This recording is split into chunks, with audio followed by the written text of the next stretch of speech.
राज्यामध्ये पुढील 15 तास पावसाचा हाय अलर्ट. कोकण, मध्य महाराष्ट्र, मराठवाड्यामध्ये जोरदार पावसाचा अंदाज, तर मुंबई आणि पुण्याला पावसाचा येलो अलर्ट.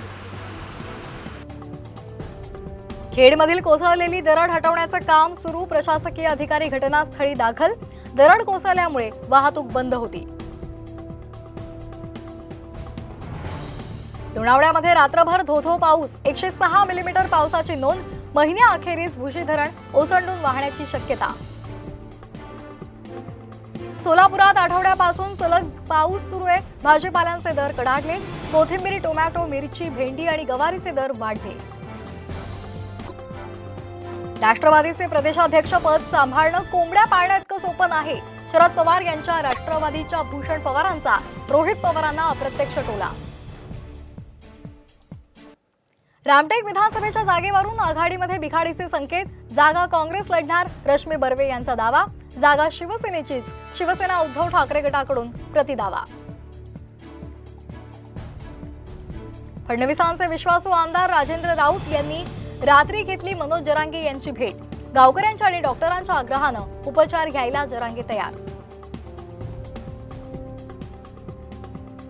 उसाच्या पैशांसाठी संतप्त शेकडो शेतकऱ्यांचा कारखान्यावर धडक मोर्चा. भंडारा जिल्ह्यातील मानस साखर कारखान्यातला प्रकार. शालेय पोषण आहारामध्ये मिळणार 15 लज्जतदार पदार्थ. विद्यार्थ्यांना 3 स्तरीय आहार मिळणार. राज्य शिक्षण विभागाचं नवं धोरण जाहीर. शिक्षक पदभरती प्रक्रिया राबवायला सुरुवात. एकूण 1085 पदांवर उमेदवारांची निवड. 1085 पदांवर उमेदवारांची निवड होणार.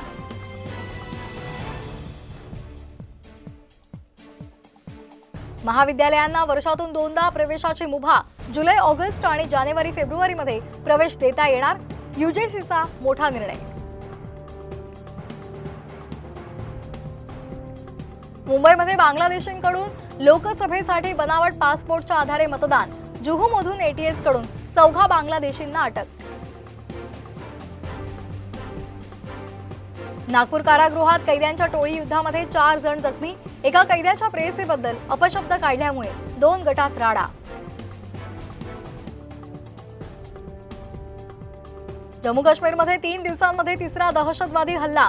कठुआ नंतर डोडाच्या आर्मी पोस्टवर अटॅक. पुण्यामध्ये आषाढी वारीसाठी 350 विशेष एसटी बसगाड्यांची सुविधा. राज्यामधून 5000 जादा बसगाड्या पाठवण्याचं नियोजन. संत तुकाराम महाराजांचा यावर्षी 339वा पालखी सोहळा. नांदेड गावातील गुलाब आणि मल्हार बैल जोडीला मानाचा